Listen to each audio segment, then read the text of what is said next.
The political unrest in Venezuela is leading to growing tensions within the international community. A United Nations human rights group is expressing concern over what it calls excessive use of force, held its ambassador. Meanwhile, Venezuela says it will renew its credit line with China and is looking to Russia for a further financial deal. CCTV's Markovits joins us live now from Caracas with the latest. Yes, hi, Mike. International scrutiny of the ongoing violent Venezuelan and U.S. attempts. While the Organization of American States, also known as the OAS, met at a closed-door session today to discuss the political unrest. They haven't made any decision yet on what moves they will or can take. This comes after Venezuela abruptly cut diplomatic and economic relations with Panama after the oil's prices.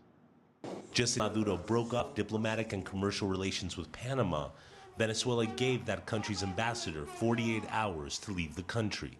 Maduro says he's angered over Panama's petitioning of the Washington-based Organization of American States to discuss the almost month-long anti-government demonstrations in Venezuela.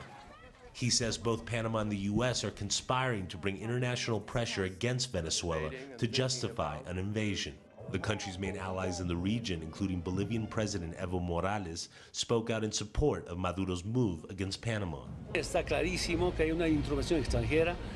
It is perfectly clear that there is foreign interference from the governments of the United States and Panama, as Brother Maduro publicly denounced with documentation. The new strategy of the American empire is to finance some groups below the table to create conflicts and then look for military intervention, whether it be from the blue helmets of the United Nations or through NATO. Political observers say Venezuela's actions against Panama could be seen as a warning to other countries not to get involved with its domestic affairs. But this didn't stop the United Nations from submitting a report on Thursday voicing concerns over alleged reports of torture and arbitrary detention by Venezuelan security forces. While earlier this week, the U.S. House of Representatives passed a resolution condemning the tactics used by the Venezuelan government against protesters. However, it stayed clear from breaking commercial relations.